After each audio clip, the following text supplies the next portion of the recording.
एक बार की बात है, चीन के एक हिस्से में बहुत बड़ा मठ था जहाँ लगभग 500 भिक्षु रहते थे। वो सभी अपने गुरु के मार्गदर्शन में खुद को जानने का अभ्यास कर रहे थे। एक दिन एक लड़का उस मठ में शिष्य बनने के लिए आया। उसने मास्टर से कहा, मास्टर, मैं खुद को जानना चाहता हूँ, मैं सच की तलाश कर रहा हूँ, मैं पता लगाना चाहता हूँ कि सच क्या है। मास्टर ने उसकी ओर देखा और कहा कि अगर तुम सच जानना चाहते हो तो तुम्हें अपना पूरा जीवन दांव पर लगाना होगा। सच को जानने में तुम्हारा पूरा जीवन लग सकता है, फिर भी इस बात की गारंटी नहीं कि तुम्हें इस जीवन काल में सच का पता लगेगा या नहीं।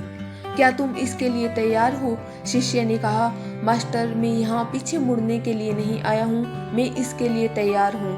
गुरु ने कहा, अगर ऐसा है तो तुम एक काम करो, इस मठ में 500 भिक्षु है, तुम उनके लिए चावल कूटने का काम करो। बस सुबह से शाम तक चावल कूटने का ही काम करो और जब तुम थक जाओ तो सोने चले जाओ। फिर अगली सुबह उठकर चावल को कूटना शुरू कर दो। इसके अलावा कुछ और मत करना, किसी और चीज के बारे में मत सोचना। बस इस रास्ते पर चलते रहना और दोबारा मेरे पास मत आना। अगर जरूरत पड़ी तो मैं खुद तुम्हारे पास आऊंगा। उस लड़के ने गुरु के आदेश का पालन करते हुए चावल कूटना शुरू कर दिया। उस मठ में 500 शिष्य थे। उन सभी को समय समय पर भोजन की आवश्यकता पड़ती थी, इसलिए वह सुबह जल्दी उठ जाता था और रात को देर तक चावल कूटता रहता था। जब वह थक जाता तो उसी कमरे में सो जाता था जहां वो चावल कूटता था। वो किसी से बात नहीं करता था और ना ही कोई उससे ज्यादा बात करने के लिए उसके पास आते थे। कुछ महीनों तक चावल कूटते हुए उसके मन में पुराने विचार आते रहे, लेकिन उन विचारों को कोई नया विषय नहीं मिला तो वह अपने आप ही मिटते गए। धीरे धीरे उसके मन में विचार कम होने लगे। कुछ सालों के बाद तो वो अपना नाम तक ही भूल गया। वह हमेशा चुप रहता था और विचारहीन अवस्था में बस चावल कूटता रहता था। उसने ना तो कभी ध्यान किया था और ना कभी शास्त्र पढ़ा था। मठ के बाकी शिष्य उसे मूर्ख समझते थे। ऐसा करते हुए 12 साल बीत गए। 12 साल बाद एक दिन मास्टर ने घोषणा की, अब मेरा आखिरी समय आ रहा है और मुझे अपना उत्तराधिकारी चुनना है, जो मेरे बाद इस मठ का मुखिया होगा। इसलिए मेरा कोई भी शिष्य है जिसे लगता है कि उसे आत्म साक्षात्कार हो गया है और उसने खुद को जान लिया है, तो रात को मेरे दरवाजे के पास आकर इस दीवार पर कुछ पंक्तियां लिखे जिसमें उनकी जिंदगी का सारा अनुभव समाया हो। कई शिष्यों ने ऐसा करने के बारे में सोचा, पर मठ के प्रमुख शिष्यों में से एक ने वहां जाकर कुछ पंक्तियां लिखी। उसे बौद्ध धर्म ग्रंथों का बहुत ज्ञान था। सभी शिष्यों को लगता था कि वो इस मठ का उत्तराधिकारी बन सकता है। उसने लिखा था कि मन एक दर्पण की तरह जिस पर विचारों और इच्छाओं की धूल जमा हो जाती है। इस धूल को हटाने के लिए ही ध्यान है।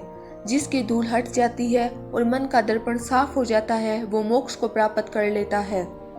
अगली सुबह जब मास्टर उठे और उन्होंने इन पंक्तियों को देखा और उन्होंने कहा कि किस बेवकूफ ने यह सब कचरा मेरी दीवार पर लिखा है। वो शिष्य जिसने यह लिखा था वो चुप रहा। हालांकि उसने जो पंक्तियां लिखी थी वो ज्ञान से भरी थी, लेकिन यह सब किताबी ज्ञान था। वो शिष्य बहुत चालाक था। उसने पंक्तियां लिखी पर उसने नीचे अपने हस्ताक्षर नहीं किए, क्योंकि वो सभ्य इसके बारे में निश्चित नहीं था कि ये सही है या नहीं, क्योंकि उसे आत्म साक्षात्कार नहीं हुआ था। गुरु ने पंक्तियों को पूरी तरह से खारिज कर दिया।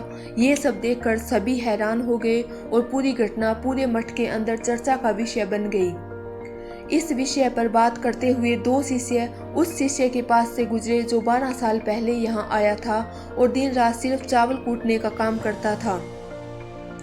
दोनों की चर्चा सुनकर वह धीरे से हंस पड़ा। दोनों शिष्य ने उसे पूछा कि तुम क्यों हंस रहे हो। दोनों शिष्य की नज़र में यह चावल कूटने वाला तुच्छ ही भिक्षु था। किसी ने उसे ना तो कभी ध्यान करते हुए देखा था और ना कभी शास्त्र पढ़ते हुए। हर कोई उसे मूर्ख समझता था। वो बस चावल कूटता था और कुछ नहीं।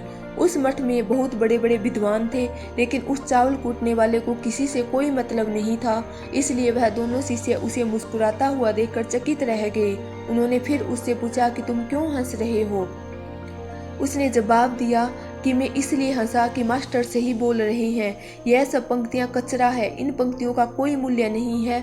वो दोनों शिष्य चौंक गए। उन्होंने उसे पूछा कि क्या तुम ऐसी पंक्तियां लिख सकते हो जो इससे भी बेहतर हो। चावल पीसने वाले ने जवाब दिया, नहीं, क्योंकि मैं अनपढ़ हूँ, लेकिन हाँ, मैं कुछ पंक्तियां कह सकता हूँ, अगर तुम उन पंक्तियों को इस दीवार पर लिख सको तो। उन दोनों शिष्य ने बोला कि ठीक है, आप मेरे साथ चलो। वे मास्टर के कमरे के पास गए और चावल कूटने वाले ने कुछ पंक्तियां बोली और दूसरे शिष्य ने उस दीवार पर लिख दिया और उन पंक्तियों के नीचे लिख दिया कि चावल कूटने वाला। उन्हें लगा कि मास्टर इस पर भी गुस्सा करेंगे। जो पंक्तियां उसने लिखने के लिए कहा था वो बहुत अद्भुत थी और वो पंक्तियां थी, मन तो बस एक भ्रम है, ना तो मन है ना ही मन का कोई दर्पण है, और जब मन ही नहीं है तो धूल कहाँ ठहरेगी। जो ये जानता है वो सच को जान गया।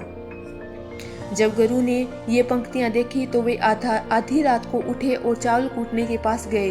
वह सो रहा था। मास्टर ने उसे जगाया और कहा कि ये लो मेरी छड़ी और मेरे वस्त्र ले लो, आज से तुम मेरे उत्तराधिकारी हो।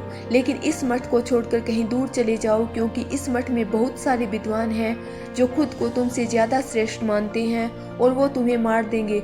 वो इस बात को बर्दाश्त नहीं कर सकते थे कि एक साधारण सा चावल कूटने वाला उनसे ज्यादा विद्वान निकला।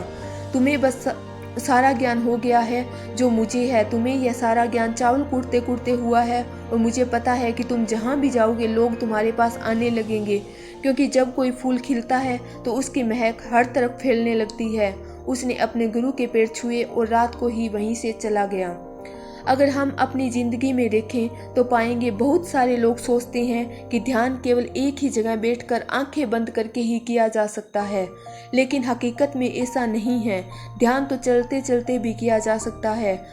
अपना कुछ काम करते हुए भी ध्यान किया जा सकता है। असल में ध्यान का मतलब यह है कि आप जो भी काम कर रहे हैं उसे अपनी शिद्दत से करें कि आपको आपके शरीर का ख्याल भी ना रहे, बिल्कुल उस चावल पीसने वाले की तरह जो चावल कूटने में इतना मगन हो गया कि उसको खुद का कोई ख्याल नहीं रहा।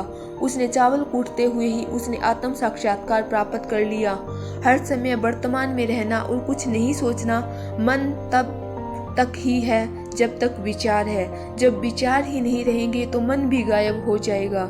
जब मन ही नहीं रहेगा तभी तुम अपने आप को अच्छे से जान पाओगे। असल में हमें वास्तविक रूप को जानने के लिए कोई अन्य साधना करने की आवश्यकता नहीं है। हम जो कुछ भी कर रहे हैं बस उसमें हमें पूरी तरह से खो जाने की जरूरत है। अपने काम में इस कदर से लीन हो जाओ कि आपका काम ही आपका ध्यान बन जाए।